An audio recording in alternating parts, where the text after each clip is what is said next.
ഇത്രമാത്രം ശോച്യാവസ്ഥയിൽ എത്തിപ്പോയോ എന്ന് ഞാൻ ഓർത്തുപോയത്. അതുകൊണ്ട് എനിക്ക് ആമുഖമായി പറയാനുള്ളത്, ഇവിടെ പ്രസംഗിച്ച ആ മൗലവിയുടെ പ്രസംഗങ്ങൾക്കോ ശബ്ദങ്ങൾക്കോ മറുപടി പറയാൻ ഒരിക്കലും മറുപടി അർഹിക്കുന്നില്ല. മറുപടി അർഹിക്കുന്ന വല്ല കാര്യങ്ങളും പറഞ്ഞെങ്കിലല്ലേ അതിന് മറുപടി ആവേണ്ടതുള്ളൂ. അതുകൊണ്ട് അഹ്ലുസുന്നത്തി വൽ ജമാഅത്തിന്റെ ആശയങ്ങളെക്കുറിച്ച് സാധാരണക്കാരായ ആളുകൾ തെറ്റിദ്ധരിക്കാൻ ഇടയുള്ളതും സാധാരണ മൗലവിമാർ ഉന്നയിക്കാറുള്ളതുമായ ചില കാര്യങ്ങൾ വസ്തുതാപരമായി നിങ്ങളുടെ ശ്രദ്ധയിൽപ്പെടുത്താനാണ് ഞാൻ ഉദ്ദേശിക്കുന്നത്. ഇവിടെ നമ്മുടെ രാജ്യത്ത് പൂർവകാലങ്ങളിലായി അഹ്ലുസുന്നത്തി വൽ ജമാഅത്ത് എന്ന് പറയുന്ന ഇസ്ലാമിക ആശയങ്ങൾ തനിമയോടെ സംരക്ഷിക്കപ്പെട്ടുകൊണ്ടിരിക്കുന്ന നാടാണ് നമ്മുടെ നാട്. എനിക്കറിയാം, ഞാനും ഈ നാടുമായി പരിചയമുള്ള വ്യക്തിയാണ്. നമ്മുടെ അഹ്ലുസുന്നത്തി വൽ ജമാഅത്തിന്റെ പ്രഭാഷണങ്ങളും പരിപാടികളും മുഖാമുഖങ്ങളും ഒക്കെ ഈ വേദിയിൽ വെച്ച് തന്നെ യഥേഷ്ടം നടന്നിട്ടുണ്ട്. അവിടെയൊക്കെ വന്ന വഹാബികൾ വളരെ ഇളിഭ്യരായി തിരിച്ചു പോരുകയും പോവുകയും ചെയ്തതിന് ദൃക്സാക്ഷികളായ ആളുകളായിരിക്കും നിങ്ങളെല്ലാവരും. അതുകൊണ്ട് എനിക്ക് സാധാരണക്കാരായ ആളുകളോട് പറയാനുള്ള ഒന്ന് രണ്ട് കാര്യങ്ങൾ അത് മാത്രം പറഞ്ഞ് ഞാൻ അവസാനിപ്പിക്കുകയാണ്. എന്താണ്? വിശുദ്ധ ഇസ്ലാമിന്റെ പേരിൽ നമ്മുടെ ഈ രാജ്യത്താവട്ടെ കേരളത്തിലും പുറത്തും ഇസ്ലാമിന്റെ പേരിൽ പലരും പ്രവർത്തിച്ചു കൊണ്ടിരിക്കുകയാണ്. നമുക്കറിയാം, അള്ളാഹുവിന്റെ മതമാണ് ഇസ്ലാം. ഇസ്ലാം എന്നത് അള്ളാഹുവിന്റെ മതമാണ്. ഇന്ന ദീന ഇൻദല്ലാഹിൽ ഇസ്ലാം. അള്ളാഹു സ്വീകരിക്കുന്ന ഏക മതം ഇസ്ലാം ദീൻ മാത്രമാണെന്ന് ഖുർആൻ പഠിപ്പിക്കുന്നു. വമൻ യബ്തഗി ഗൈറൽ ഇസ്ലാമി ദീനൻ ഫലൻ യുഖ്ബല മിൻഹു വഹുവ ഫിൽ ആഖിറതി മിനൽ ഖാസിരീൻ. ഇസ്ലാം അല്ലാത്ത ഒരു മതത്തെ, ഒരു ആശയത്തെ ഒരാൾ സ്വീകരിച്ചാൽ അത് അവരിൽ നിന്ന് സ്വീകരിക്കപ്പെടുകയില്ലെന്ന് മാത്രമല്ല, വഹുവ ഫിൽ ആഖിറതി മിനൽ ഖാസിരീൻ, പാരത്രിക ലോകത്ത് അവൻ പരാജിതരിൽ പെട്ടവരായിരിക്കുമെന്ന് അള്ളാഹുവിന്റെ ഖുർആൻ നമ്മെ പഠിപ്പിക്കുകയാണ്. അതുകൊണ്ട് ഇസ്ലാം മാത്രമേ ശരിയായ മതമുള്ളൂ, പ്രസ്ഥാനമുള്ളൂ എന്നതിൽ ആരും സംശയിക്കേണ്ടതില്ല. അള്ളാഹു ആ യഥാർത്ഥ ഇസ്ലാമിക ആശയത്തിൽ അടിയുറപ്പിച്ചു നിർത്തി ഈമാനോടുകൂടി മരിക്കുന്നവരിൽ നമ്മയൊക്കെ ഉൾപ്പെടുത്തി അനുഗ്രഹിക്കുമാറാവട്ടെ. ആ ഇസ്ലാം, സഹോദരങ്ങളെ, ഇസ്ലാം മാത്രമേ അള്ളാഹു സ്വീകരിക്കുകയുള്ളൂ എന്ന് പറയുമ്പോൾ നമ്മുടെ സ്വാഭാവികമായും നമ്മുടെ സാധാരണക്കാർ, നമ്മുടെ സഹോദരന്മാർക്ക് ഒരു സ്വാഭാവിക സംശയം വരാറുണ്ട്. ശരിയാണ് നിങ്ങൾ പറയുന്നത്, ഇസ്ലാം മാത്രമേ സ്വീകരിക്കുകയുള്ളൂ എങ്കിൽ ആ ഇസ്ലാം ഏതാണ്? നിങ്ങൾ ഒരു മൗലവിമാരുടെ, വഹാബികളുടെ ഒരു സ്റ്റേജ് കെട്ടി പ്രസംഗിക്കുകയാണെങ്കിൽ അവരുടെ സ്റ്റേജുകളിൽ നിന്ന് ഉയർന്നു വരുന്നത് പലപ്പോഴും വിശുദ്ധ ഖുർആനിന്റെ വചനങ്ങളായിരിക്കും. ജമാഅത്തെ ഇസ്ലാമി ഒരു പ്രഭാഷണം സംഘടിപ്പിച്ച് അവർ വേദി കെട്ടി ഒരുക്കുകയാണെങ്കിലും അവിടെയും ഉയർന്നു കേൾക്കുന്നത് ആയത്തുകളായിരിക്കാം, ഹദീസുകളായിരിക്കാം. പറയുന്ന ആയത്തും ഹദീസുകളും പറയുന്ന വിഷയങ്ങളും തമ്മിലുള്ള ബന്ധവും അതിന്റെ അർത്ഥവും അതിന്റെ വിശദീകരണവും അതൊക്കെ മറ്റൊരു കാര്യമാണ്. സദസ്സുകളിൽ നിന്ന് സാധാരണക്കാർ കേൾക്കുന്നത് ആയത്തുകളാണ്, ഹദീസുകളാണ്. സുന്നികൾ പരിപാടി വെച്ചാൽ അതിലേറെ കൂടുതൽ പ്രമാണങ്ങൾ ഖുർആനിന്റെയും സുന്നത്തിന്റെയും ഇമാമുകളുടെയും ഒക്കെ പ്രമാണങ്ങൾ നിങ്ങൾ ഉദ്ധരിക്കുന്നു.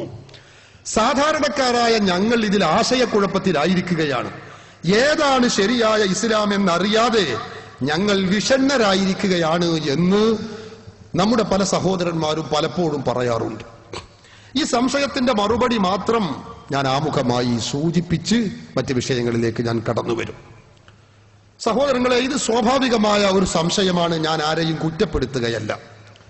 ഈ സംശയത്തിന്റെ പ്രതിവിധിയും മറുപടിയും വ്യക്തവും കൃത്യവുമായി അള്ളാഹുവിന്റെ ഖുർആൻ നമ്മെ പഠിപ്പിച്ചിട്ടുണ്ട്.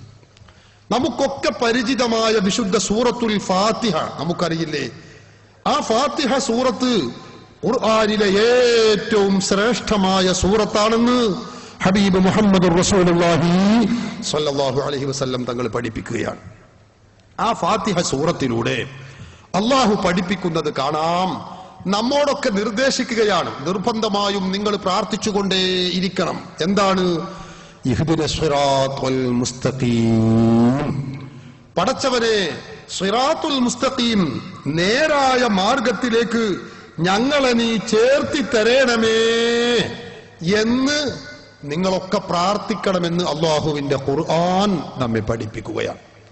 ഇസ്ലാമിന്റെ പേരിൽ ഇവിടെ പലരും പ്രവർത്തിക്കുന്നു. പടച്ചവനെ, അതിൽ നിന്ന് നേരായ മാർഗം, നേരായ ഇസ്ലാം, അതിലേക്ക് ഞങ്ങളെ നീ ചേർത്തി തരണമേ, അതിലേക്ക് ഞങ്ങളെ നീ എത്തിച്ചു തരണമേ എന്നു പ്രാർത്ഥിക്കാൻ അള്ളാഹുവിന്റെ ഖുർആൻ നമ്മോട് നിർദ്ദേശിക്കുകയാണ്. അങ്ങനെ പ്രാർത്ഥിച്ചതിന് ശേഷം നേരായ ഇസ്ലാം ഏതാണ് എന്നുകൂടി അള്ളാഹു വിശദീകരിക്കുകയാണ്. നമുക്കറിയാലോ, ഇഹ്ദിന സ്വറാത്തുൽ മുസ്തഖീം, ആമീൻ എന്ന് പറഞ്ഞിട്ട് റുക്കൂഴിലേക്ക് പോലല്ലോ നമ്മൾ. അതിനുശേഷം വിശദീകരിക്കുകയാണ് അള്ളാഹു തന്നെ ഏതാണ് നേരായ മാർഗം. സ്വറാത്തുൽ ലദീന അൻഅംത അലൈഹിം ഗൈറിൽ മഗ്ദൂബി അലൈഹിം വലദ്ദാല്ലീൻ.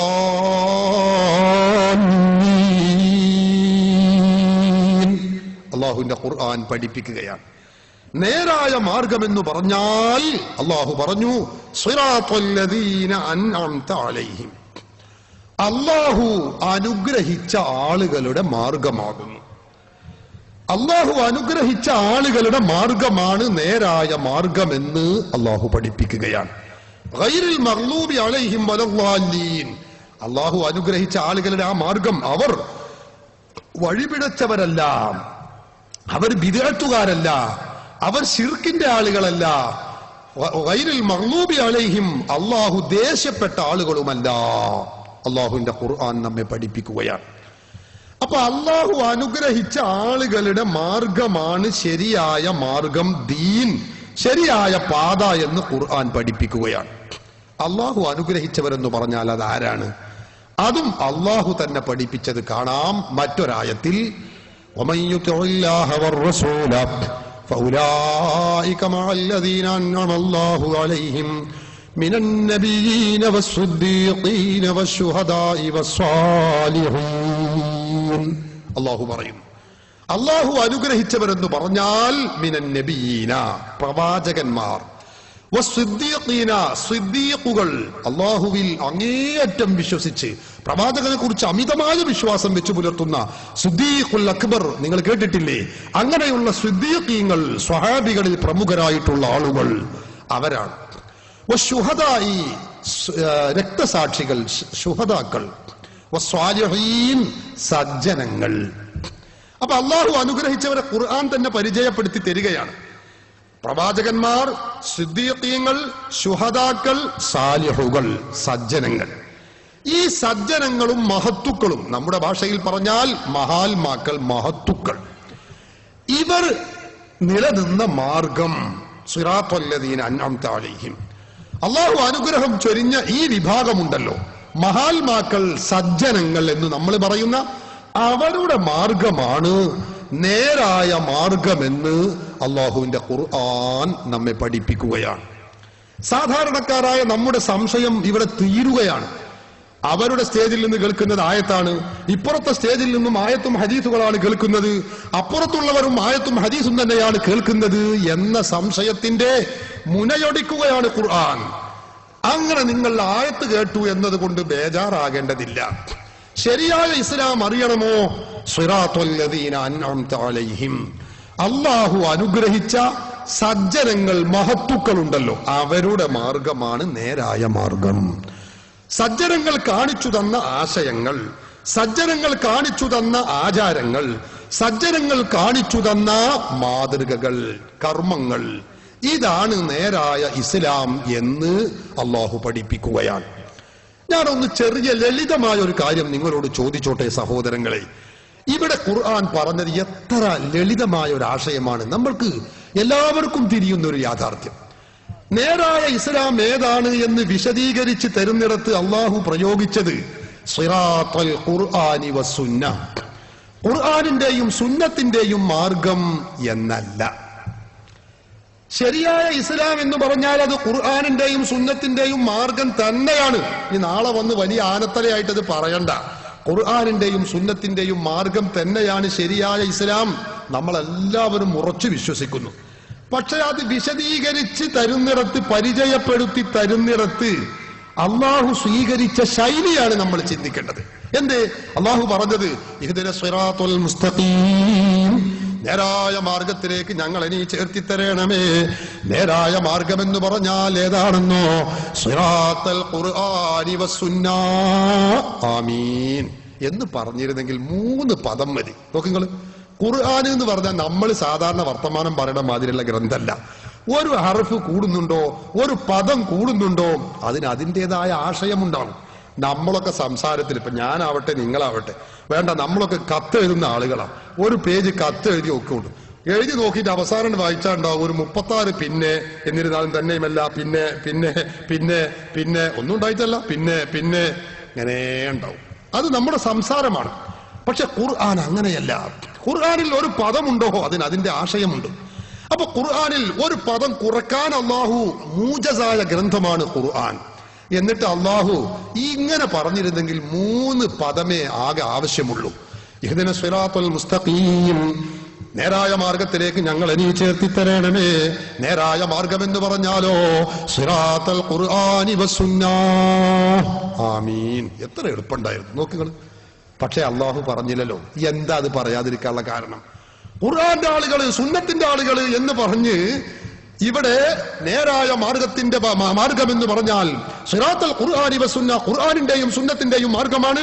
അതുകൊണ്ട് അത് ഞങ്ങളാണ് എന്ന് അവകാശപ്പെടുന്ന പലരും ഇവിടെ വരും എന്ന് അള്ളാഹുവിനറിയാം. അതുകൊണ്ടാ പടച്ച തമ്പുരാൻ പറഞ്ഞത്, നിങ്ങളെ ഖുർആൻ ഓതുന്ന പ്രസ്ഥാനം എന്ന് കരുതിയത് കൊണ്ട് ഒരു പ്രസ്ഥാനം ശരിയാണ് എന്ന് കരുതണ്ട.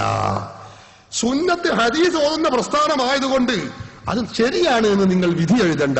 പിന്നെയോ ആ ഖുർആനും ആ സുന്നത്തും ശരിയായ രൂപത്തിൽ അറിയുകയും പഠിക്കുകയും മനസ്സിലാക്കുകയും ആ ഖുർആനിന്റെയും സുന്നത്തിന്റെയും ജീവിക്കുന്ന പതിപ്പുകളായി ഇവിടെ കഴിഞ്ഞു പോവുകയും ചെയ്ത മഹാത്മാക്കളുണ്ടല്ലോ, അവരുടെ മാർഗമാണ് നേരായ മാർഗം. നോക്ക് നിങ്ങൾ, ഇനി എന്തിനാണ് സാധാരണക്കാരായ നമ്മൾ സംശയിക്കേണ്ട കാര്യം? ഇവിടെ ഒന്നുമില്ല. നമ്മളൊരു പുതിയ ആശയം കേൾക്കുമ്പോഴേക്കും ഞെട്ടണ്ട. നമ്മൾ ചിന്തിക്കേണ്ടത് ഖുർആനും സുന്നത്തോടെ നിൽക്കട്ടെ. അതിപ്പോ ഈ മൗലവി ഇന്ന് ഖുർആൻ നന്നായി പെട്രോൾ മാന്തിയെടുക്കുന്നത് പോലെ ഭൂമിയിൽ നിന്ന് ഇങ്ങനെ മാന്തിയെടുക്കുന്ന സാധനമല്ല. അത് പൂർവീകരിൽ നിന്ന് കിട്ടിയതാ. അവർക്കൊന്നും കിട്ടാത്തൊരായത്ത്, ഒരു ഹദീസ്, ഒരു ആശയമാണോ ഇത്? അത് നമുക്ക് ആവശ്യമില്ല. സ്വീകരിച്ചിടത്ത് പറഞ്ഞത് ഈ ഖുർആനും സുന്നത്തും ജീവിതത്തിൽ പകർത്തി ഖുർആനിന്റെയും സുന്നത്തിന്റെയും ജീവിക്കുന്ന പതിപ്പുകളായി ഇവിടെ കഴിഞ്ഞുപോയ സജ്ജനങ്ങളും മഹത്തുക്കളും, അവരുടെ മാർഗമാണ് നേരായ മാർഗം എന്നാണ് അള്ളാഹു പറയുന്നത്. എന്താണ് കാരണം? അള്ളാഹുവിനറിയാം ഇങ്ങനെ ഖുർആൻ ഓതി ജനങ്ങളെ വഴി പിഴപ്പിക്കാൻ ഒരുപാട് പ്രസ്ഥാനങ്ങൾ ഇവിടെ വരുമെന്ന്. നിങ്ങൾ നോക്ക്, നമ്മുടെ നാട്ടിലെ മുജാഹിദുകൾ, വഹാബികൾ, അവർ ഓതുന്നത് ഖുർആനാണ്. ലോകത്തുള്ള മുസ്ലിമീങ്ങൾ അവരല്ലാത്ത മുസ്ലിമീങ്ങളൊക്കെ മുശ്രിക്കുകളാണെന്ന് പ്രചരിപ്പിക്കാൻ വേണ്ടി അവർ ദുരുപയോഗപ്പെടുത്തുന്നത് ഖുർആനാണ്. നമ്മുടെ രാജ്യത്തെ വഹാബി ജമാഅത്തെ ഇസ്ലാമിയോ സുന്നികളും മുജാഹിദുകളും ഇസ്ലാമിൽ നിന്ന് പുറത്താണെന്ന് സ്ഥാപിക്കാൻ വേണ്ടി അവർ ദുരുപയോഗപ്പെടുത്തുന്നത് ഖുർആനാണ്.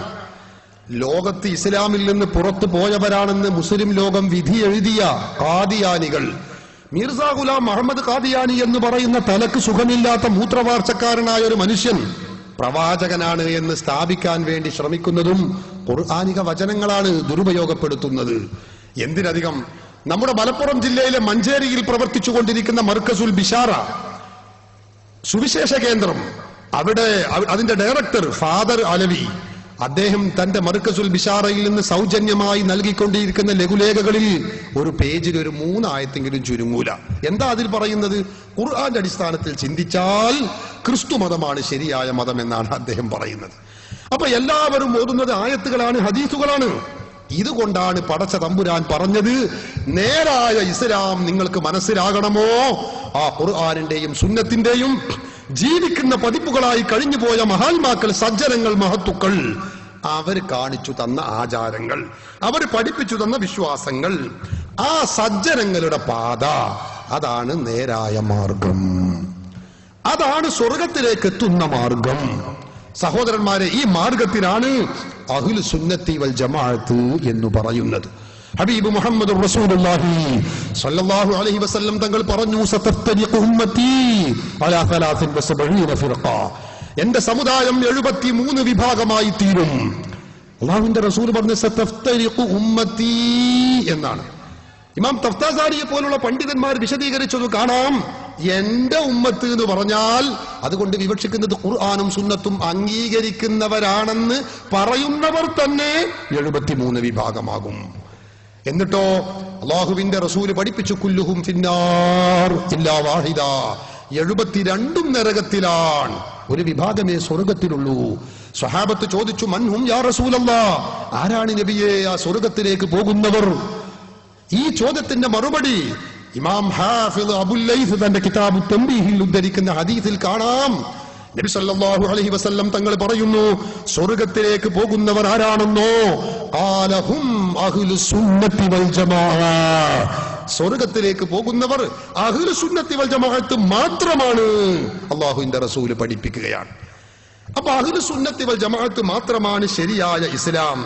അത് സജ്ജനങ്ങളുടെ പാതയിൽ അംഗീകരിക്കുകയും അനുഷ്ഠിക്കുകയും ചെയ്യുന്നവരാണ് അഹ്ലുസ് സുന്നത്തി വൽ ജമാഅത്ത് എന്ന് പറയുന്നത്. സഹോദരന്മാരെ, ഈ സുന്നത്ത് ജമാഅത്ത് എന്ന് പറയുന്ന ആശയങ്ങൾ നമ്മുടെ രാജ്യത്ത് അത് സുന്നികളായ നമ്മുടെ കുത്തകയാണ്. ഞാൻ വെറുതെ വീരവാദം മുഴക്കുകയല്ല. ഞങ്ങൾ അഹ്ലുസ് സുന്നത്താണ്, ഞങ്ങൾ സുന്നത്ത് ജമാഅത്തിന്റെ ആശയമാണ് എന്ന് ഇവിടെ പലപ്പോഴും വഹാബികൾ പറയാറുണ്ട്. കഴിയില്ല, നിങ്ങൾക്കത് തെളിയിക്കാൻ കഴിയില്ല, ഒരിക്കലും കഴിയില്ല. ഈ സുന്നത്ത് ജമാഅത്തിന്റെ ആശയം എന്ന് പറഞ്ഞ് ഞങ്ങളുടെ കുത്തകയാണ് എന്ന് ഞാൻ വെറുതെ പറയുന്നതല്ല. അഹ്ലുസ് സുന്നത്തി വൽ ജമാഅത്ത് എന്ന് പറഞ്ഞാൽ ആരാണെന്ന് നിങ്ങൾക്കറിയാമോ? ഞങ്ങളുടെ നിൽക്കട്ടെ, ഇതേതാണ് ഗ്രന്ഥം എന്നറിയോ നിങ്ങൾ? ഇത് ഇബ്നു തൈമിയ്യയുടെ ഗ്രന്ഥമാണ്. ഇബ്നു തൈമിയ്യ ആരാണെന്ന് നിങ്ങൾക്കറിയാമോ? ഈ പുസ്തകം കേരള നദുവത്തുൽ മുജാഹിദീൻ മുജാഹിദ് സെന്റർ കോഴിക്കോട്ട് 2 നിന്ന് പ്രസിദ്ധീകരിച്ച പുസ്തകമാണ്. ₹1.25 വിലയുള്ള പുസ്തകമാണ്. വില കുറവാണെന്ന് കരുതിയിട്ട് മോശാക്കരുത്, സാധനം മുന്തിയ സാധന. ഇസ്ലാഹി പ്രസ്ഥാന ചരിത്രത്തിലൊരു ആമുഖം എന്നാണ് ഇതിന്റെ പേര്.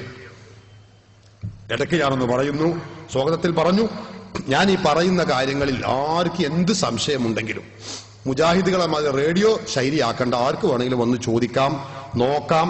ഞാൻ പറഞ്ഞത് കളവാണെങ്കിൽ കിതാബിലുള്ളതാവട്ടെ മലയാളത്തിലുള്ളതാവട്ടെ അത് തെളിയിക്കാനും അത് നോക്കാനുമുള്ള അവകാശം നിങ്ങൾക്ക് ഈ മൈക്കിലൂടെ ഞങ്ങൾ നൽകും ഇൻഷാ അല്ലാഹ്. മുജാഹിദുകളെ മാതിരി ഞങ്ങൾക്ക് പേടിയില്ല.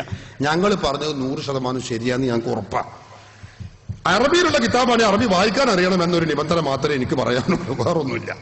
ഏതോ ആവട്ടെ, ഇബ്നു തൈമിയ്യ എന്ന് പറയുന്ന വ്യക്തി മുജാഹിദ് സെന്റർ കോഴിക്കോട്ട് 2 നിന്ന് പ്രസിദ്ധീകരിച്ച ₹1.25 വിലയുള്ള ഈ പുസ്തകത്തിൽ അവർ പറയുന്നത് ലോകത്ത് അതുപോലത്തെ ഒരു പണ്ഡിതൻ പിന്നെ വേറെ ഉണ്ടായിട്ടില്ല എന്നാ. സുബ്ഹാനല്ലാഹ്.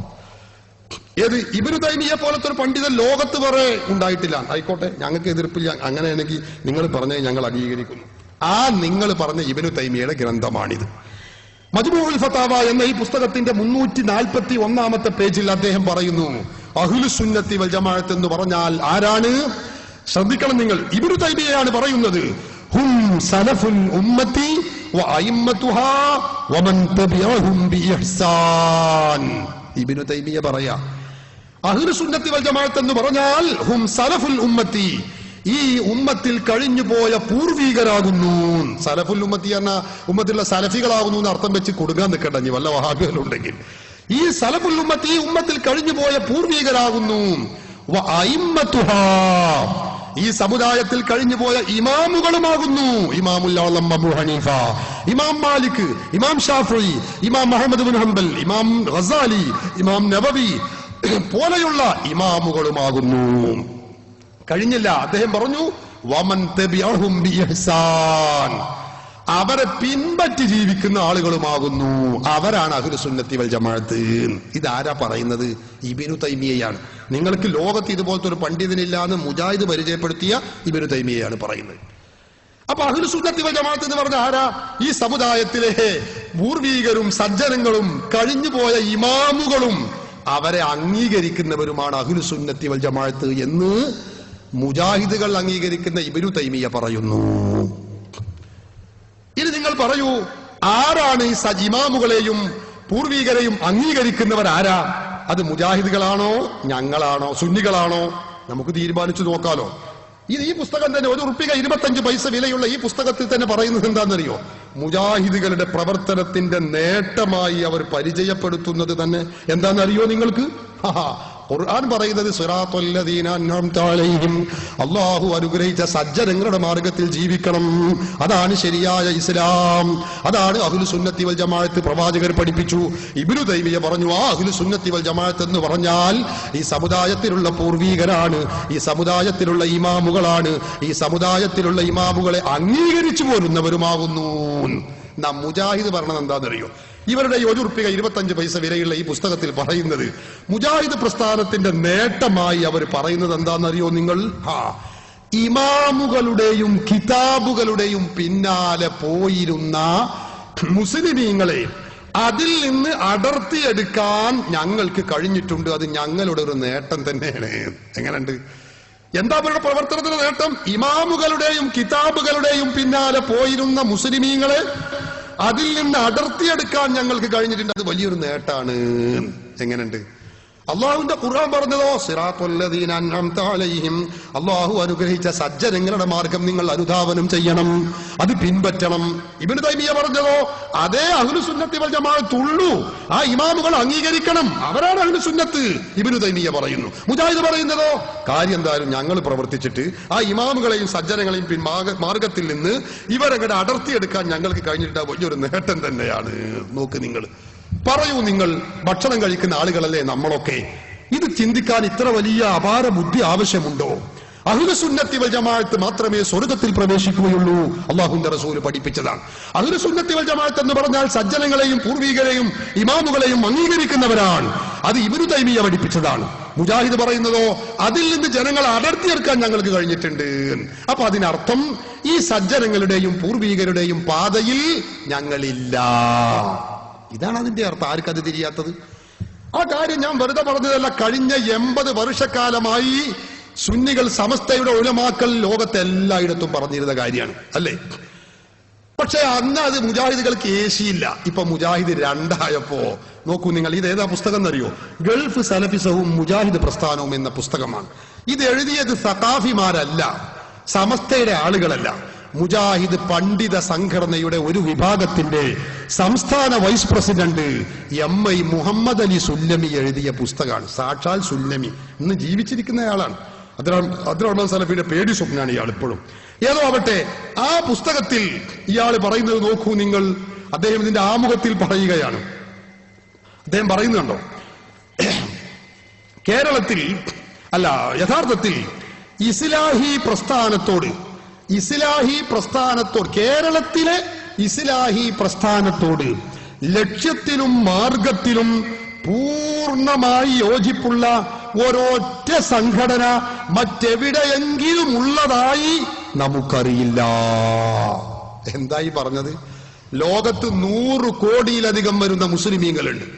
എന്നിട്ട് മുജാഹിദ് പണ്ഡിത സംഘടനയുടെ സംസ്ഥാന നേതാവ് എഴുതുകയാണ്, ലോകത്ത് 100 കോടിയിലധികം വരുന്ന മുസ്ലിമീങ്ങൾ ഉണ്ടെങ്കിലും കേരളത്തിലെ ഇസ്ലാഹി പ്രസ്ഥാനം എന്ന് പറയുന്ന മുജാഹിദ് പ്രസ്ഥാനം എന്ന സലഫി പ്രസ്ഥാനം എന്ന വഹാബി പ്രസ്ഥാനം, ഈ പ്രസ്ഥാനം ലോകത്ത് പ്രവർത്തിച്ചുകൊണ്ടിരിക്കുന്ന ഈ മുസ്ലിം സംഘടനകളെ ഏതെങ്കിലും ഒരു സംഘടനയുടെ നിലപാടുകൾ അംഗീകരിക്കുന്നവരല്ല.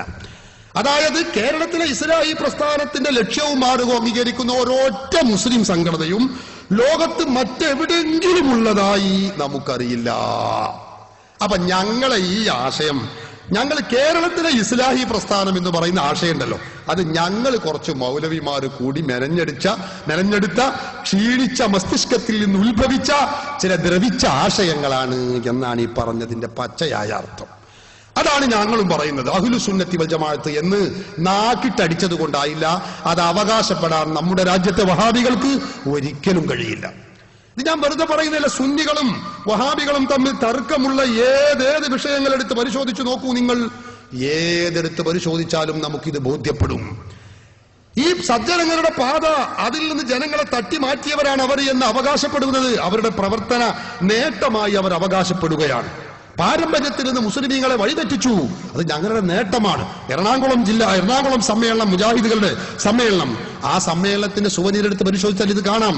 അബ്ദുറഹ്മാൻ ഇരുവേത്തി എഴുതിയ ഇസ്ലാഹി പ്രസ്ഥാനം എന്ന പുസ്തകം എടുത്ത് പരിശോധിച്ചു നോക്കൂ, അതിൽ കാണാം പലതിനും പറഞ്ഞിട്ടുണ്ട്. അതുകൊണ്ട് തന്നെ ഞാൻ പറയുന്നു, ഈ അഹ്ലു സുന്നത്തി വൽ ജമാഅത്ത് എന്ന് പറയുന്നത് അത് സുന്നികളുടെ കുത്തകയാണ്. അത് വഹാബികൾക്ക്, മൗദൂദികൾക്ക്, മറ്റ് വിദഈ പ്രസ്ഥാനങ്ങൾക്ക് ഒരിക്കലും അവകാശപ്പെടാൻ കഴിയില്ല. തർക്കമുള്ള ഏത് വിഷയങ്ങൾ നിങ്ങൾ എടുത്ത് പരിശോധിച്ചു നോക്കൂ, അതിലൊക്കെ നമുക്കിത് ബോധ്യപ്പെടും. അതിലൊക്കെ നമുക്ക് ബോധ്യപ്പെടും. നിങ്ങൾ ചിന്തിച്ചു നോക്ക്, തർക്കമുള്ള വിഷയങ്ങളിൽ ഏറ്റവും പ്രധാനപ്പെട്ട ഒരു കാര്യം, മുജാഹിദുകൾ സുന്നികളെ മുശ്രിക്കുകളും കാഫിറുകളും ആക്കുകയാണ്. ഞാൻ വിശദീകരിക്കുകയല്ല, എന്റെ വിഷയം അതല്ല, ഞാൻ ഉദാഹരണം പറയുകയാണ്. അതായത് ലോകത്തുള്ള മുസ്ലിമീങ്ങൾ മുഴുവനും മുശ്രിക്കുകളാണ്, ബഹുദൈവ വിശ്വാസികളാണ്, ബഹുദൈവ ആരാധകരാണ്. ലോകത്ത് തൗഹീദിന്റെ ആളുകൾ ഞങ്ങൾ 4 ആളും പുതിയാപ്പളയും മാത്രമേ ഉള്ളൂ എന്നാണ് മുജാഹിദുകളുടെ അവകാശമാണ്. നിങ്ങൾ ചിന്തിച്ചു നോക്കണേ. മുജാഹിദുകൾ പറയുന്നത് ഞങ്ങളല്ലാത്ത എല്ലാ വിഭാഗവും പിഴച്ചവരും നരകത്തിലേക്കും, കാഫിറും മുശ്രിക്കും 10,000 വട്ടം, 1000 വട്ടം, 900 വട്ടം കാഫിർ. കുട്ടികൾ ഈ ചിരട്ടോട് പുട്ടി ഇട്ട് കളിച്ച മാതിരിയാണ് ഇവർക്ക് കാഫിറാക്കുക. ഇത്ര രസമല്ലേ? ഇരിക്കട്ടെ, ഞാനിപ്പോ അതിലേക്ക് കടക്കുന്നില്ല. ശരി, ഞാനത് അവരുടെ ആശയമാണല്ലോ, അവർക്ക് പറയാനുള്ള സ്വാതന്ത്ര്യമുണ്ട്. ഞങ്ങളൊക്കെ സുന്നികൾ ലോകത്തുള്ള ബഹുഭൂരിപക്ഷം വരുന്ന മുസ്ലിമീങ്ങളും മുശ്രിക്കുകളാണ്, കാഫിറുകളാണ് എന്നാണ് മുജാഹിദ് പറയുന്നത്. ശരിയായിക്കോട്ടെ. എന്നാൽ ഞങ്ങളാണ് തൗഹീദിന്റെ മൊത്തക്കുത്തക പറയുന്നവർ, മൊത്തക്കുത്തക അറിയുന്നവരെന്നും തൗഹീദ് ഉൾക്കൊള്ളുന്നവരെന്നും അവകാശപ്പെടുന്ന മുജാഹിദുകൾ, വഹാബികൾ, മൗദൂദികൾ.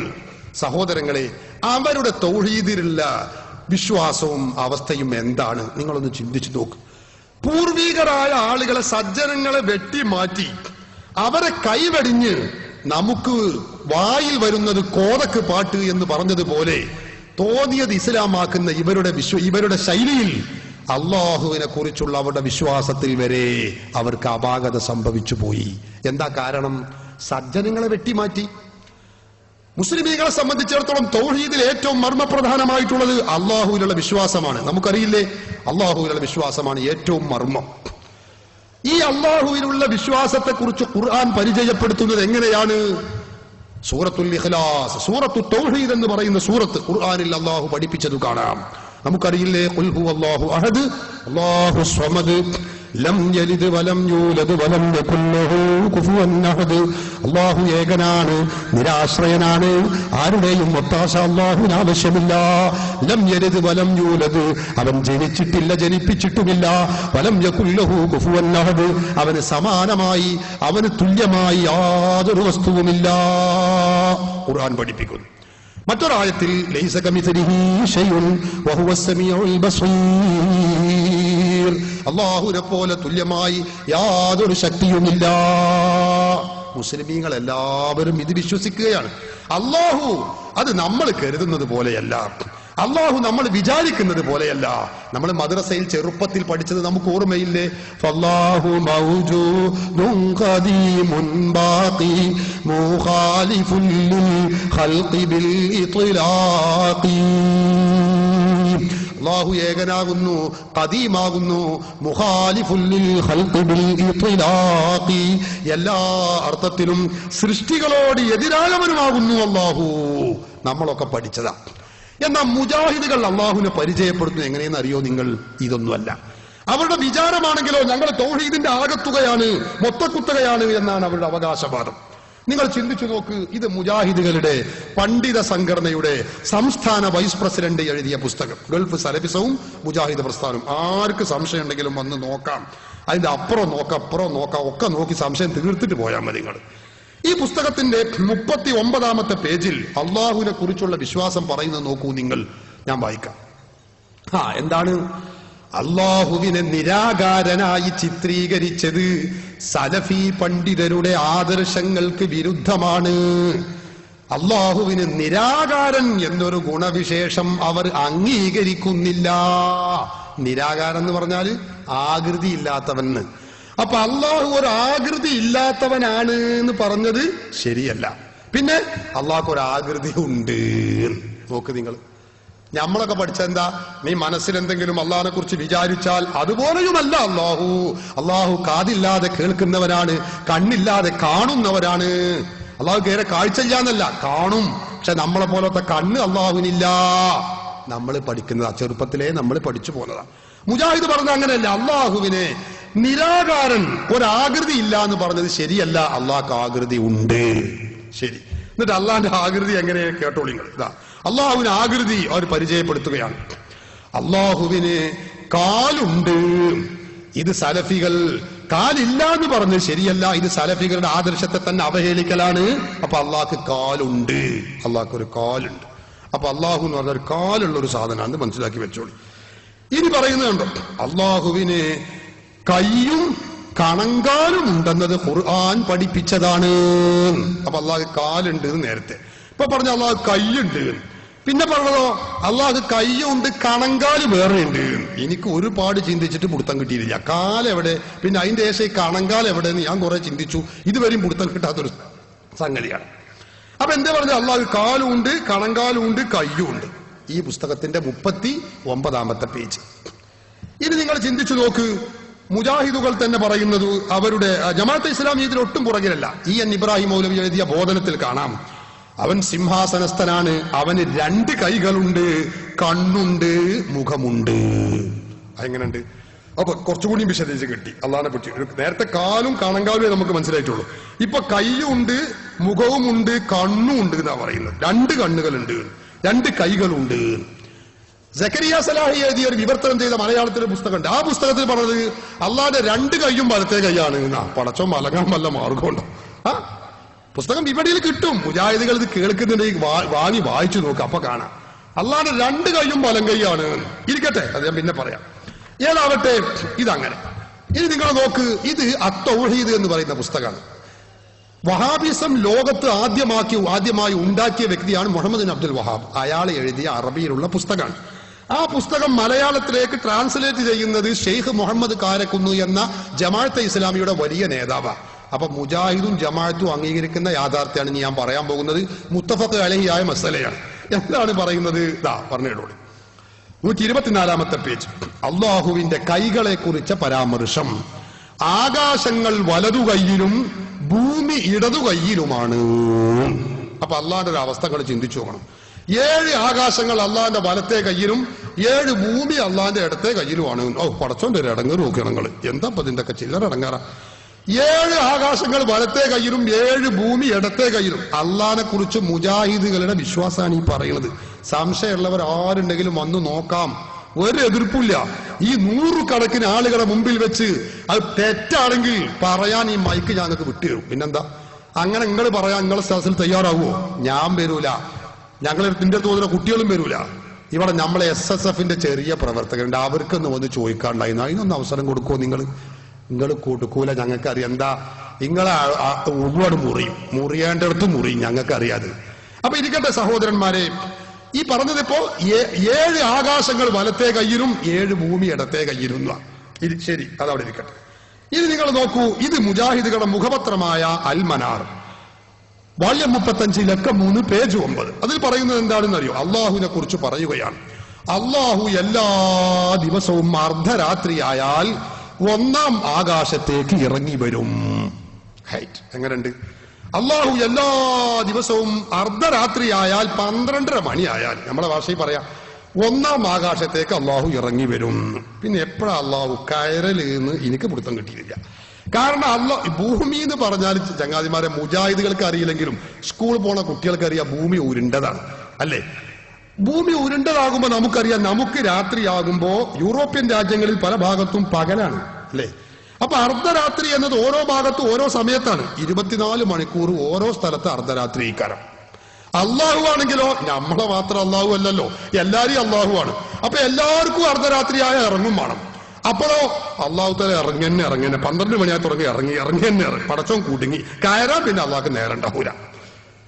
ഇതൊക്കെ എന്ത് പ്രസ്ഥാനാണ് ഈ പറഞ്ഞത് സഹോദരന്മാരെ? ഇരിക്കട്ടെ, അതൊക്കെ ആവട്ടെ, നമ്മൾ എന്റെ ചർച്ച അതൊന്നുമല്ല.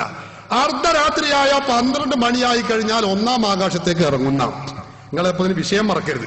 1-ാം ആകാശം എവിടെ ഉള്ളത് നിങ്ങൾക്ക് അറിയോ? അത് മറന്നോ? 1-ാം ആകാശം ഉള്ളത് എവിടെ? വലത്തെ കയ്യില്. അതാ 7 ആകാശവും വലത്തെ കയ്യിലാ. ഈ വലത്തെ കയ്യിലുള്ള 1-ാം ആകാശത്തേക്കാണ് അർദ്ധരാത്രിയായ പടച്ചു ഇറങ്ങുന്നത്. ആ ഇറങ്ങണ കോലങ്ങളെന്ന് പറഞ്ഞാൽ വല്ല ആണിയത്തെ തുളച്ചു വരേണ്ടി വരും. അല്ലാതെ എങ്ങനെയാണ് ആ പറഞ്ഞത്? എന്താണ് ഈ പറയുന്നത്?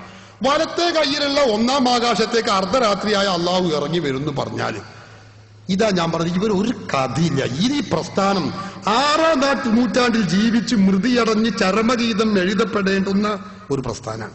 ഇത് ഇസ്ലാമിക ആശയങ്ങളുമായിട്ട് ഒരു ബന്ധമില്ല. ഈ അബദ്ധം മുജാഹിദുകൾക്ക് വന്നത് എന്തുകൊണ്ടാണ്? അതാ ഞാൻ പറഞ്ഞത്, സജ്ജനങ്ങൾ സിറാത്തുൽ ലദീന അൻഅംത അലൈഹിം, സജ്ജനങ്ങളുടെ മാർഗം അവർ കൈയൊഴിഞ്ഞപ്പോ തൗഹീദിൽ വരെ, അല്ലാഹുവിലുള്ള വിശ്വാസത്തിൽ വരെ മുജാഹിദുകൾക്ക് ഭീമാബദ്ധം സംഭവിച്ചു. ഇനി നിങ്ങൾ തർക്കമുള്ള വിഷയങ്ങൾ ഏതെടുത്ത് പരിശോധിച്ച് നോക്കൂ. ഖുതുബയുടെ ഭാഷ മുജാഹിദുകൾ പറയുന്നത് എന്താണ്? ഖുതുബ മലയാളത്തിൽ മാതൃഭാഷയിൽ നിർവഹിക്കണമെന്നാണ്. വെള്ളിയാഴ്ച ഖുതുബ. മുസ്ലിമീങ്ങൾ പറയുന്നതോ ഹബീബ് മുഹമ്മദ് റസൂലുള്ളാഹി സ്വല്ലല്ലാഹു അലൈഹി വസല്ലം തങ്ങൾ പഠിപ്പിക്കുന്നു, സ്വല്ലൂ കമാ റഅയ്തുമൂനി ഉസല്ലി, ഞാൻ എപ്രകാരമാണോ നിസ്കരിച്ചത് നിങ്ങൾ കണ്ടതെങ്കിൽ അതുപോലെ നിങ്ങൾ നിസ്കരിക്കണമേ. അല്ലാഹുവിന്റെ റസൂല് വെള്ളിയാഴ്ച നിർവഹിച്ചത് ഖുതുബ ഓതിക്കൊണ്ടാണ്. ആ ഖുതുബ 2 ഖുതുബയുണ്ടായിരുന്നു, അത് അറബി ഭാഷയിലായിരുന്നു. മുസ്ലിമീങ്ങളെല്ലാവരും അറബി ഭാഷയിലാണ് ഖുതുബ ഓതുന്നത്. അതങ്ങനെ പറ്റുള്ളൂ. മുജാഹിദുകൾ പറഞ്ഞു അല്ല മലയാളത്തിൽ ഓതണം. ശരി, നമുക്ക് നോക്കാം ഈ വിഷയത്തിൽ സജ്ജനങ്ങളുടെ പാരമ്പര്യം. സിറാത്തുൽ ലദീന അൻഅംത അലൈഹിം ഖുർആൻ പഠിപ്പിച്ചല്ലോ. സജ്ജനങ്ങളുടെ പാരമ്പര്യം അതെന്താണ് നമുക്ക് നോക്കാം. സജ്ജനങ്ങളുടെ പാരമ്പര്യം എടുത്ത് പരിശോധിച്ച് നോക്കുമ്പോ പൂർവീകർ, സഹാബത്ത്, താബിഈകൾ, മിനൻ നബിയ്യീന വസ്സുദ്ദീഖീന വശുഹദാഇ വസ്സാലിഹീൻ, ഈ മഹത്തുക്കൾ, സജ്ജനങ്ങൾ, പൂർവീകർ, ഇവരാരും ഖുതുബ അറബി അല്ലാത്ത ഭാഷയിൽ നിർവഹിച്ചിട്ടേ ഇല്ല. ഞാൻ പറയല്ല, എന്റെ അവകാശവാദാന്ന് മൗലവിമാർ കേൾക്കണ്ട, പറയണ്ട. ഇത് ഏതാ പുസ്തകം എന്നറിയോ? ഇത് ജുമുഅ ഖുതുബ ബൈ മർഹൂം KM മൗലവി. കേരളത്തിൽ വഹാബി പ്രസ്ഥാനം ഉണ്ടാക്കിയ ആളാണ് KM മൗലവി. ആ മൗലവിയേക്കാൾ ഏതായാലും വിവരമുള്ള മൗലവി അല്ല ഇവിടെ വന്ന മൗലവിമാരെന്ന് നമുക്കറിയാലോ. ആ KM മൗലവി പറയാണ് ഈ പുസ്തകത്തിന്റെ 23-ാമത്തെ പേജ്. അദ്ദേഹം പറയുന്നു, ഇയാളിത് എഴുതിയത് എന്തിനാണെന്നറിയോ? അതായത് ഞാൻ പറയാം. ഖുതുബ അറബി അല്ലാത്ത ഭാഷയിൽ, മാതൃഭാഷയിൽ നിർവഹിക്കണം എന്നതിനാണ് ഇയാൾ ഈ പുസ്തകം എഴുതുന്നത്. പക്ഷെ അതിന്റെ ഇടയിൽ അയാൾ ഒരു സത്യം തുറന്നു പറയേണ്ടി വന്നു, നിർബന്ധിതനായി. അദ്ദേഹം പറഞ്ഞു, എങ്കിലും ഇവിടെ ശ്രദ്ധിക്കേണ്ടുന്ന മറ്റൊരു കാര്യമുണ്ട്. എന്താണ്? സ്വഹാബികൾ, താബിഉകൾ, താബിഉകൾ, നോക്ക് നിങ്ങൾ, സ്വഹാബികൾ, താബിഉകൾ, താബിഉകൾ എന്നീ സൽവൃത്തരായ മുൻഗാമികൾ അനറബി നാടുകളിൽ, അറബി അല്ലാത്ത നാടുകളിൽ മതപരമായ ഖുതുബകൾ നിർവഹിക്കുമ്പോൾ റുക്നുകൾ അറബിയിൽ പറഞ്ഞു വിവർത്തനം ചെയ്യുകയും തുടർന്നുള്ള ഭാഗങ്ങൾ നാട്ടുകാരുടെ ഭാഷയിൽ പറയുകയും ചെയ്തിരുന്നുവെന്ന് ഏതെങ്കിലും ഒരു ഗ്രന്ഥത്തിൽ നാം കണ്ടിട്ടില്ല. ഇതാരാ പറയണത്? KM മൗലവിയ. എന്താ പറഞ്ഞത് നിങ്ങൾക്ക് അറിയണോ? ആദ്യം അറബി പറയാം, പിന്നെ മലയാളത്തിൽ പ്രഭാഷണം നടത്തുക. ഈ പരിപാടി സ്വഹാബികളോ താബിഉകളോ താബിഉകളോ ഈ സൽവൃത്തരായ മുൻഗാമികളാരും ചെയ്തിട്ടില്ല. പറയൂ നിങ്ങൾ. ഖുർആൻ പറയുന്നതോ സിറാത്തുൽ ലദീന അൻഅംത അലൈഹിം ഗൈറിൽ മഗ്ലൂബി അലൈഹിം വലദ്ദാല്ലീൻ. നേരായ ഇസ്ലാം എന്ന് പറഞ്ഞാൽ സജ്ജനങ്ങൾ പഠിപ്പിച്ച മാർഗമാണ്, മഹത്തുക്കൾ പഠിപ്പിച്ച ആശയമാണ്, ആചാരമാണ്. KM മൗലവി പറയുന്നതോ അവരാരും അറബി അല്ലാത്ത ഭാഷയിൽ ഖുതുബ ഓതിയിട്ടില്ല. നമുക്ക് മനസ്സിലായില്ലേ ഇപ്പോ? അപ്പൊ തർക്കമുള്ള ഏത് വിഷയങ്ങൾ എടുത്ത് പരിശോധിച്ച് നോക്കൂ, അതിലൊക്കെ പാരമ്പര്യം സുന്നികളോട് കൂടെയാണ്. അതാ ഞങ്ങൾ പറഞ്ഞത് അഹ്ലു സുന്നത്തി വൽ ജമാഅത്തിന്റെ ആശയം എന്ന് പറഞ്ഞാൽ സുന്നികളുടെ കുത്തകയാണ്. ഇവിടുത്തെ വഹാബികൾക്ക് അത് അവകാശപ്പെടാൻ, അത് പറയാൻ പോലുമുള്ള അവകാശം അവർക്കില്ല. ഏത് വിഷയം എടുത്ത് പരിശോധിച്ച് നോക്കൂ. തറാവി ആവട്ടെ, 20 റക്അത്ത് തറാവീഹ് അല്ലേ മുസ്ലിമീങ്ങൾ നിർവഹിച്ചത് അങ്ങനെയാണ്. മക്കയും മദീനത്തും ഇന്നും തറാവീഹ് സയ്യിദുനാ ഉമറുൽ ഫാറൂഖ് റളിയല്ലാഹു അൻഹുവിന്റെ കാലഘട്ടം മുതൽ തുടങ്ങിയ തറാവി ഇന്നും 20 മുജാഹിദുകൾ 8ഉം 3ഉം 11 അവർ നിസ്കരിക്കാറുള്ളത്, നമുക്കറിയില്ലേ. എന്നാ സയ്യിദുനാ ഉമറുൽ ഫാറൂഖ് റളിയല്ലാഹു അൻഹുവിന്റെ കാലഘട്ടത്തിൽ അവരൊക്കെ സ്വീകരിച്ച നിലപാടെന്താ? കാനൂ യഖൂമൂന അലാ അഹദി ഉമർ ഇബ്നുൽ ഖത്താബ് റളിയല്ലാഹു അൻഹു ബി20 റക്അത്തൻ വൽ വിത്ർ. ഈ ബഹുമാനപ്പെട്ട ഉമറുൽ ഫാറൂഖും സഹാബികൾ എല്ലാവരും 20 റക്അത്ത് തറാവിയും പിന്നെ വിത്റും നിസ്കരിച്ചവരായിരുന്നു. അവിടുന്ന് ഇങ്ങോട്ട് മുസ്ലിമീങ്ങളുടെ പാരമ്പര്യം മുഴുവനും അങ്ങനെയാണ്. അത് ഞാൻ ഓരോന്നും ഇൻഷാ അല്ലാഹ് ഇവിടെ വിശദീകരിക്കും. മൗലവിയുടെ വാക്കുകളും ഞാൻ കൂട്ടിക്കാണിച്ചു തരാം. അതാണ് ഞാൻ പറഞ്ഞത്, സജ്ജനങ്ങളുടെ പാരമ്പര്യം സഹോദരന്മാരെ, അത് അഹ്ലു സുന്നത്തി വൽ ജമാഅത്തിന്റെ കൂടെയാണ്. അത് നിങ്ങൾ മനസ്സിലാക്കണം. ഇവിടെ മൗലവി തന്നെ പറഞ്ഞ വലിയൊരു കാര്യം, എല്ലായിടത്തും ബിദ്അകൾ പറയുന്ന ഒരു പ്രധാനപ്പെട്ട കാര്യം എന്താണെന്നറിയോ? സുന്നികൾ അല്ലാഹു അല്ലാത്തവരോട് പ്രാർത്ഥന നടത്തുന്നവരാണ്, ആരാധന നിർവഹിക്കുന്നവരാണ്. എന്നിട്ടോ ആ ആരാധന അല്ലാഹു അല്ലാത്തവർക്ക് നിർവഹിക്കൽ മഹാപാതകമാണ്. എന്തേ ആരാധന നിർവഹിക്കുന്നത്? മരിച്ചുപോയ മഹാത്മാക്കളോട് ഇസ്തിഗാസ ചെയ്യുന്നവരാണ്, സഹായം ചോദിക്കുന്നവരാണ് സുന്നികൾ. അത് അല്ലാഹു അല്ലാത്ത മഹാത്മാക്കളോട് സഹായം ചോദിച്ചാൽ ശിർക്കാണ്. അതിനോതും അദ്ദുആഉ മുഖിൽ ഇബാദ, അദ്ദുആഉ ഹുവൽ ഇബാദ. പ്രാർത്ഥന അതാണ് ആരാധന. പ്രാർത്ഥന ആരാധനയുടെ മജ്ജയാണ്. എന്നിട്ട് ഇവിടെ തന്നെ പ്രസംഗിച്ചു, ദുഊനി അസ്തജിബ് ലക്കും, എന്നോട് നിങ്ങൾ പ്രാർത്ഥിച്ചോളൂ, ഞാൻ നിങ്ങൾക്ക് ഉത്തരം ചെയ്യാം എന്നല്ലേ ഖുർആൻ പറഞ്ഞത്. ലാ തദ്ഉ ഫലാ തദ്ഉ വഅന്നൽ മസാജിദ ലില്ലാഹി ഫലാ തദ്ഉ മഅല്ലാഹി അഹദാ. പള്ളികളൊക്കെ അല്ലാഹുവിനുള്ളതാണ്, അതുകൊണ്ട് അല്ലാഹുവിനോട് കൂടെ വേറെ ആരെയും വിളിക്കാൻ പാടില്ല എന്നിങ്ങനെ പറഞ്ഞ് സാധുക്കൾ കുറെ ആയത്ത് അങ്ങനെ ഓതും. പറയുന്ന വിഷയം എന്താണോ, ആയത്ത് എന്താണോ, ഒരു വിഷയവും അവർക്കറിയില്ല. എന്നിട്ട് പറയും, ഇങ്ങനെയുള്ള മഹാത്മാക്കള്, നിങ്ങളെ മഹത്തുക്കൾ വിശ്രമിക്കുന്ന ജാറങ്ങള്, അജ്മീർ, മമ്പുറം, മുത്തുപേട്ട, ഇവിടെ പോയി മുത്തുന്നു, അവിടെ പോയി പ്രാർത്ഥന നടത്തുന്നു, അവിടെ പോയി ഇസ്തിഗാസ നടത്തുന്നു, നിങ്ങൾ ഖുതുബിയത്ത് നടത്തുന്നു. ഇവിടെ പ്രസംഗിച്ച മൗലവി ഒരു കഥയില്ല, ഖുതുബിയത്ത് നടത്തുന്നു. അജ്മീർ, മമ്പുറം പോലുള്ള സ്ഥലങ്ങൾ ബിംബങ്ങളാണ് എന്നപ്പോ അയാൾ കാര്യമായ കണ്ടുപിടുത്തം. എന്തൊക്കെ പറയുന്നത്? അജ്മീറും അതുപോലെ നാഗൂരും മമ്പുറം എന്നൊക്കെ പറഞ്ഞാല് അത് അവിടെ ബിംബങ്ങളാണ്, ബിംബത്തിന് ആരാധിക്കലാണ്. സഹോദരന്മാരെ, ഒരു 10 മിനിറ്റ് നിങ്ങൾ എന്നോട് ക്ഷമിക്കണം. ഞാൻ നിങ്ങൾക്ക്, മുജാഹിദുകൾ സാധാരണഗതിയിൽ ആളുകളെ വട്ടം കറക്കുന്ന ഒരു കാര്യമാണത്. അല്ലാഹു അല്ലാത്തവരോട് പ്രാർത്ഥിക്കുന്നവരാണ് സുന്നികൾ. പ്രാർത്ഥന ആരാധനയുമാണ്. അത് അല്ലാഹു അല്ലാത്തത് നിൽക്കുമ്പോൾ ശിർക്കുമാണ് എന്നാ മുജാഹിദ് പറയാറുള്ളത്. അതുകൊണ്ട് ഈ പ്രാർത്ഥന എന്ന് പറഞ്ഞാൽ എന്താണ്, ആരാധന എന്ന് പറഞ്ഞാൽ എന്താണ്, അതൊരു ഞാനൊരു 5 മിനിറ്റ് കൊണ്ട് നിങ്ങൾക്ക് അത് മനസ്സിലാക്കി തരും. നിങ്ങൾ എല്ലാവരും സഹിച്ച് ക്ഷമിച്ചും കേൾക്കണം. പ്രാർത്ഥന എന്ന് പറയുന്നത്, ഞാൻ തീർത്തു പറയുന്നു, സുന്നികൾ അല്ലാഹു അല്ലാത്തവരോട് പ്രാർത്ഥിക്കുന്നവരല്ല. പ്രാർത്ഥന എന്ന് പറയുന്നത് സാധാരണഗതിയിൽ നമുക്കറിയാം. നമ്മളെ പരിപാടി തുടങ്ങണം, എന്നാ പ്രാർത്ഥിക്കല്ലേ, അൽ ഫാത്തിഹ, ഫാത്തിഹ വിളിച്ചു എന്നിട്ട് നമ്മൾ ദുആക്കൽ അല്ലാഹുമ്മ അല്ലാഹുമ്മ റബ്ബനാ അല്ലാഹുമ്മ, ഇങ്ങനെ നമ്മൾ പറയും. ഇതിനാ നമ്മൾ സാധാരണഗതിയിൽ പ്രാർത്ഥന എന്ന് പറയാറുള്ളത്, അല്ലേ? പ്രാർത്ഥന എന്ന് പറയൽ അതിനാണ്. ഇനി അങ്ങനല്ല. സുന്നികൾ അതേ അവസരത്തിൽ റസൂലുള്ളാഹി തങ്ങളെ വിളിക്കും, അസ്സലാത്തു വസ്സലാമു അലൈക യാ സയ്യിദി യാ റസൂലല്ലാഹ് ഖുദ് ബിയദി വഖല്ലത് ഹീലതി അദ്രിക്നി യാ റസൂലല്ലാഹ്. റസൂലുള്ളാഹിനെ വിളിക്കാറുണ്ട്. യാ ഗൗസു യാ മുഹ്യദ്ദീൻ അബ്ദുൽ ഖാദിർ ജീലാനി. മുഹ്യദ്ദീൻ ശൈഖിനെ വിളിക്കാറുണ്ട്. ഇതിൽ ആരും നിഷേധിക്കുന്നില്ല. ഇതിന് മുഹ്യദ്ദീൻ ശൈഖിനെ വിളിച്ചു, സഹായം ചോദിച്ചു എന്നൊക്കെ പറയാറുണ്ട്. മുഹ്യദ്ദീൻ ശൈഖിനോട് പ്രാർത്ഥിച്ചു എന്ന് പറയാറില്ല. ഒരു പദം പറഞ്ഞത് കൊണ്ടല്ല ഞാൻ വിഷയം, ഞാൻ ഉള്ളത് പറയാം. ഇനി അങ്ങനല്ല എന്ന് വെക്കുക. നമ്മൾ ഇനി അതിന് പ്രാർത്ഥന എന്ന് പറഞ്ഞു എന്ന് ഇരിക്കട്ടെ. അപ്പൊ മുജാഹിദ് ആ ബുക്കിലുണ്ട്, ഈ ബുക്കിലുണ്ട്, നിങ്ങൾ ഏത് ബുക്ക് എടുത്ത് കാണിച്ചാലും ശരി. ഇനി അതിന് പ്രാർത്ഥന എന്ന് പറഞ്ഞു എന്നിരിക്കട്ടെ. സുന്നികൾ അല്ലാഹുവിന്റെ ഹബീബ് മുഹമ്മദ് റസൂലുള്ളാഹി സ്വല്ലല്ലാഹു അലൈഹി വസല്ലം തങ്ങളോട് നടത്തുന്ന സഹായ തേട്ടത്തിന് പ്രാർത്ഥന എന്നൊരാൾ പേരിട്ടു. പേരിട്ടത് കൊണ്ട് മാത്രം അത് പ്രാർത്ഥനയാവൂല, അത് ആരാധനയാവൂലല്ലോ. ഒരാൾ ചക്കക്ക് മാങ്ങാന്ന് പേരിട്ട ചക്ക മാങ്ങാവൂ. എന്താ ഈ കഥയില്ലാത്ത വർത്താനം പറയും? പ്രാർത്ഥന എന്ന് പറഞ്ഞാൽ എന്താണ് അത് നമ്മൾ മനസ്സിലാക്കണം. പ്രാർത്ഥന എന്ന് പറഞ്ഞാൽ മലയാള വാക്കാണ്.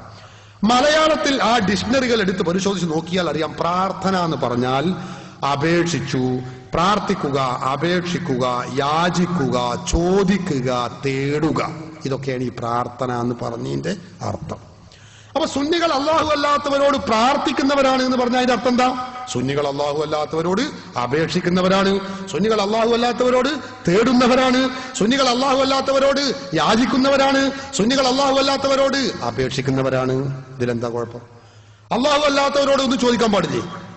ഞാനൊരു 10 റുപ്യ വന്ന് നിങ്ങളോട് ചോദിക്കുന്നില്ലേ? ഒരു ഗ്ലാസ് വെള്ളത്തിന് ചോദിക്കുന്നില്ല? അങ്ങനെ പലതും. രോഗം വന്നാൽ ഡോക്ടറോട് ചോദിക്കുന്നില്ലേ? പലതും ചോദിക്കുന്നുണ്ട്.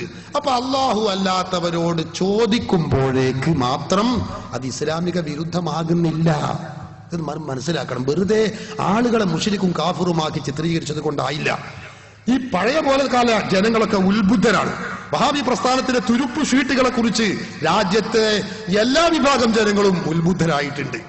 പ്രാർത്ഥന എന്ന് പറഞ്ഞ മലയാള വാക്കിന്റെ അർത്ഥം അതാണ്. അള്ളാഹു അല്ലാത്തവരോട് തേടുന്നു, അള്ളാഹു അല്ലാത്തവരോട് പ്രാർത്ഥിക്കുക എന്ന് പറഞ്ഞാൽ അള്ളാഹു അല്ലാത്തവർ തേടുന്നു, അപേക്ഷിക്കുന്നു, യാചിക്കുന്നു, ചോദിക്കുന്നു. അള്ളാഹു അല്ലാത്തവരോട് ചോദിക്കുക, യാചിക്കുക, തേടുക, പ്രാർത്ഥിക്കുക, അർത്ഥിക്കുക, അപേക്ഷിക്കുക, ഇത് എല്ലാ അർത്ഥത്തിലും ശിർക്ക അല്ല. അതാ ഞാൻ പറയുന്നത്. പ്രാർത്ഥന എന്നത്, അത് അർത്ഥന എന്നത്, ചോദ്യം എന്നത്, യാചന എന്നത്, തേട്ടം എന്നത്, പേരുകൾ എന്തിട്ടാലും ശരി, അത് ആരാധനയാവുന്നതുമുണ്ട്, ആരാധന ആവാത്തതുമുണ്ട്. പേര് പ്രാർത്ഥന എന്നിടുമ്പോഴേക്കാണ് ആരാധനയാകുന്നു, പേര് പ്രാർത്ഥന എന്നിട്ടിട്ടില്ല അതുകൊണ്ട് ആരാധനയാവൂല എന്നുമല്ല. പ്രാർത്ഥന എന്ന് പേരിടുന്നതിലല്ല നമ്മുടെ ചോദ്യം, അള്ളാഹു അല്ലാത്തവരോട് നമ്മൾ ചോദിക്കുന്ന ചോദ്യം, അത് ആ പേര് പ്രാർത്ഥന എന്ന് പറഞ്ഞാലും അർത്ഥന എന്ന് പറഞ്ഞാലും അപേക്ഷ എന്ന് പറഞ്ഞാലും യാചന എന്ന് പറഞ്ഞാലും തേട്ടെന്ന് പറഞ്ഞാലും എന്തു പറഞ്ഞാലും അത് ആരാധനയാവുന്നതുമുണ്ട്, അല്ലാത്തതുമുണ്ട്. എന്താണിത്?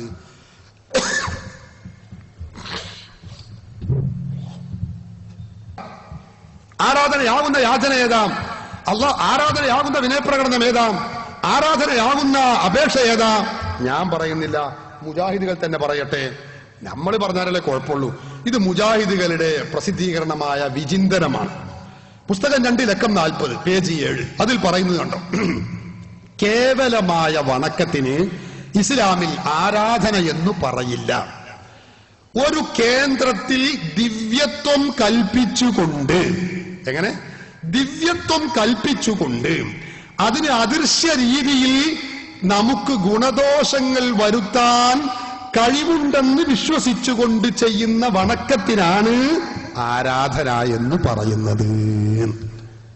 വിശദീകരിച്ചാൽ, നമ്മൾ അള്ളാഹു അല്ലാത്തവരോട് ഒരു കാര്യം ചോദിക്കുമ്പോ, യാചിക്കുമ്പോ, അപേക്ഷിക്കുമ്പോ, അർത്ഥിക്കുമ്പോ, തേടുമ്പോ ചോദിക്കപ്പെടുന്ന ശക്തിയെക്കുറിച്ച് ദൈവമാണെന്നോ, ദിവ്യത്വം എന്ന് പറഞ്ഞാൽ അതാ, ദൈവമാണെന്നോ, ദൈവാവതാരമാണെന്നോ, ദൈവത്തിന്റെ ഗുണവിശേഷണങ്ങൾ തനതായ അർത്ഥത്തിൽ ഉണ്ടെന്നോ, അല്ലെങ്കിൽ ദൈവപുത്രനാണെന്നോ വിശ്വസിച്ചുകൊണ്ട് തേടുകയാണെങ്കിൽ, ചോദിക്കുകയാണെങ്കിൽ, അപേക്ഷിക്കുകയാണെങ്കിൽ ആ തേട്ടം, ആ ചോദ്യം, ആ അപേക്ഷ, ആ അർത്ഥന, ആ പ്രാർത്ഥന ആ ശക്തിക്കുള്ള ആരാധനയാണ്.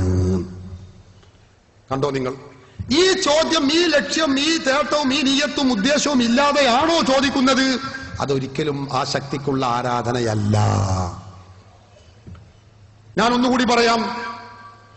ശിർക്കും ഇബാദത്താവലും ആവാതിരിക്കലും, ശിർക്കാവലും ആവാതിരിക്കലും നമ്മൾ ചെയ്യുന്ന, ചോദിക്കപ്പെടുന്ന, വണങ്ങപ്പെടുന്ന ശക്തിയെക്കുറിച്ച് നമ്മൾ വിശ്വസിക്കുന്ന വിശ്വാസത്തിന് അനുസരിച്ചാണ്. നിങ്ങൾ നോക്കൂ, അള്ളാഹുവിനോട് നമ്മൾ ചോദിക്കുന്നു, റബ്ബനാ ലാ തുആഖിദ്നാ ഇൻ നസീനാ, പടച്ചവനെ ഞങ്ങൾ മറന്നതുകൊണ്ട് ഞങ്ങളെ നീ പിടിച്ച് ശിക്ഷിക്കരുതേ അല്ലാഹ്. ഖുർആൻ പഠിപ്പിക്കുക. അത് അള്ളാഹുവിനെ വിളിച്ചുകൊണ്ട് ചെയ്യുന്നു, അള്ളാഹുവിനുള്ള ആരാധനയാണ്. ഇതേ വിഷയം ബഹുമാനപ്പെട്ട മൂസാ അലൈഹിസ്സലാത്തു വസ്സലാം പ്രവാചകനായ ഖളിർ നബിയെ വിളിച്ച് ഇതേ പദപ്രയോഗം നടത്തുന്നു. എന്താ? ലാ തുആഖിദ്നീ ബിമാ നസീത്, ലാ തുആഖിദ്നീ, എന്നെ നിങ്ങൾ പിടിച്ച് ശിക്ഷിക്കരുതേ, ബിമാ നസീതു, ഞാൻ മറന്ന കാരണം കൊണ്ട്. അപ്പൊ എന്താ? ഒന്ന് അള്ളാഹുവിനുള്ള ആരാധനയാണ്. രണ്ടാമത്തത് ബഹുമാനപ്പെട്ട മൂസാ നബി ഖളിർ നബിയോട് ചോദിക്കുന്ന തേട്ടം, അപേക്ഷ, യാചന, അത് ഖളിർ നബിക്കുള്ള ആരാധനയല്ല. എന്തേ കാര്യം? അതാണ് ചോദിക്കപ്പെടുന്ന ശക്തിയെക്കുറിച്ചുള്ള വിശ്വാസമാണ് ഇതിൽ മർമ്മം. അതുകൊണ്ട് തന്നെ ചെയ്യുന്ന പണിയും രൂപവും ഭാവവും എങ്ങനെയെന്ന് നോക്കിയിട്ടല്ല ശിർക്കും തൗഹീദും തീരുമാനിക്കൽ. ഇത് നമ്മുടെ വിഷയത്തിന്റെ ഏറ്റവും മർമ്മമാണ്, അടിസ്ഥാനമാണ്. അതാണ് അഹ്ലുസ് സുന്നത്തി വൽ ജമാഅത്ത് പറയുന്നത്. ചോദിക്കപ്പെടുന്ന, തേടപ്പെടുന്ന, യാചിക്കപ്പെടുന്ന ശക്തിയെക്കുറിച്ച് എന്ത് നിങ്ങൾ വിശ്വസിക്കുന്നു അതിനാശ്രയിച്ചാണ് ആ ചെയ്യുന്ന കാര്യം ആരാധനയാവലും ആവാതിരിക്കലും. ഒരു ഉദാഹരണം എല്ലാവർക്കും തിരിയാൻ ഞാൻ പറയാം. നമ്മുടെ നാട്ടിൽ നിന്ന് ഒരു വ്യക്തി, അദ്ദേഹം വിശുദ്ധ കഅബാലയത്തിലേക്ക് പോവുകയാണ്. ഹറം, നമുക്കറിയാം ഹജ്ജിന്റെ സീസണാണ്. നമ്മുടെ ബന്ധുക്കളിൽ ബന്ധപ്പെട്ടവരൊക്കെ ഹജ്ജിന് പലരും പോയിട്ടുണ്ട്, പലരും പോകാൻ ഉദ്ദേശിക്കുന്നവരുണ്ട്. അല്ലാഹു മഖബൂലും മബ്റൂറുമായ ഹജ്ജും ഉംറയും നിർവഹിക്കാനുള്ള തൗഫീഖും ആഫിയത്തും അവർക്ക് പ്രദാനം ചെയ്യുമാറാവട്ടെ. അതിവിദൂരമല്ലാത്ത ഭാവിയിൽ നമുക്കും അല്ലാഹു അതിനുള്ള തൗഫീഖ് നൽകുമാറാവട്ടെ.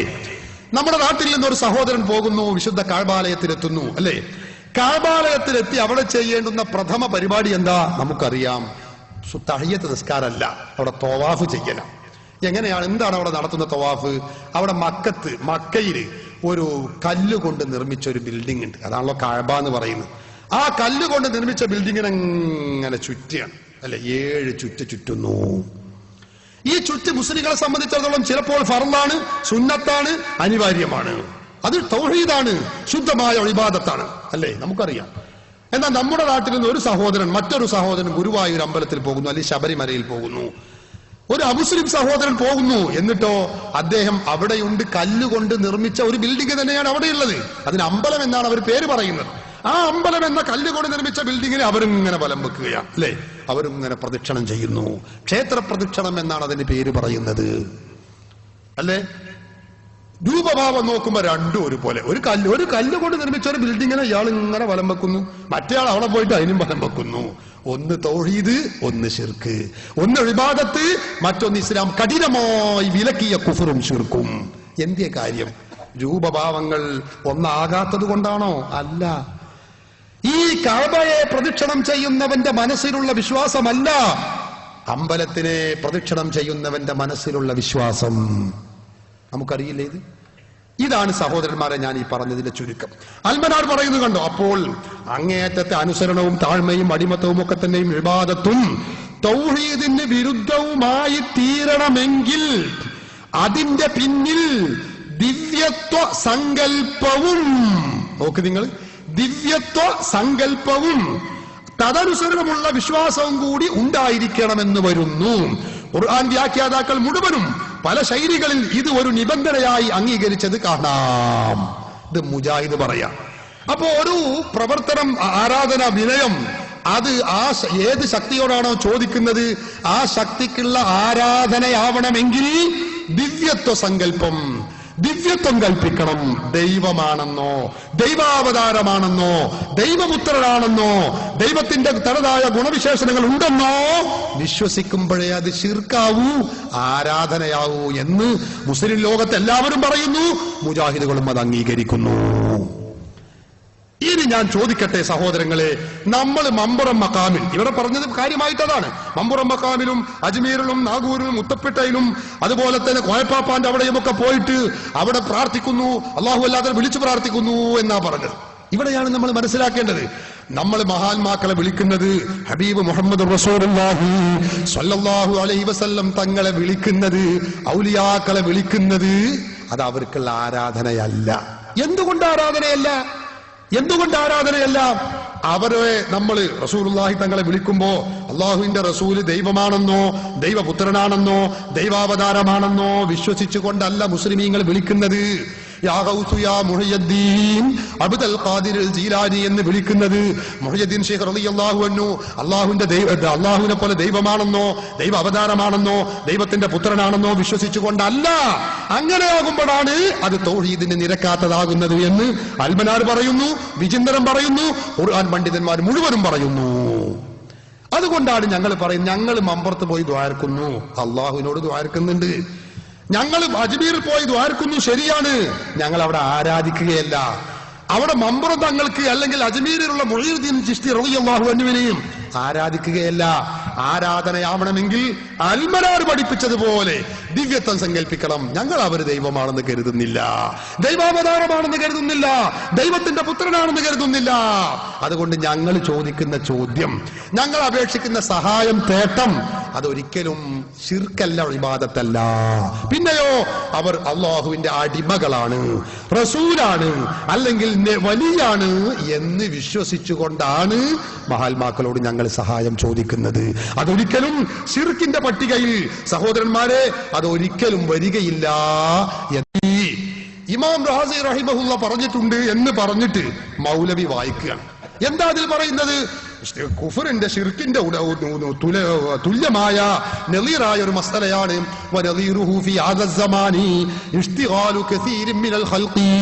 സൃഷ്ടികളിൽ നിന്ന് ഒരുപാട് ആളുകൾ ജോലിയാകുന്നു. എങ്ങനെ? അകാബിരിന്റെ ഖബറുകളെ ബഹുമാനിക്കൽ കൊണ്ട്. അപ്പൊ ഖബറുകളെ ബഹുമാനിക്കുന്നത് ശിർക്കാണ് എന്നാ ഇസ്ലാം പറയുന്നത്. സഹോദരന്മാരെ, അത് ശുദ്ധ കളവാണ്. ഇമാം റാസി റഹിമഹുല്ല പറയുന്ന ഇബാറത്ത് അതിന്റെ മുഴുവനും അവർ വായിക്കാത്തത് കൊണ്ടും അത് ശരിയായ രൂപത്തിൽ മനസ്സിലാക്കാത്തത് കൊണ്ടും ദുർവ്യാഖ്യാനിച്ച് ആളുകളെ വഴിപിഴപ്പിക്കാൻ വേണ്ടിയുമാണ് അവർ ഈ പറയുന്നത്. ഇമാം റാസി റഹിമഹുല്ലാ മഹാത്മാക്കളുടെ ഖബർ ബഹുമാനിക്കരുതെന്നോ ആദരിക്കരുതെന്നോ പറഞ്ഞിട്ടില്ല. ഇമാം റാസി പറഞ്ഞതെന്താ?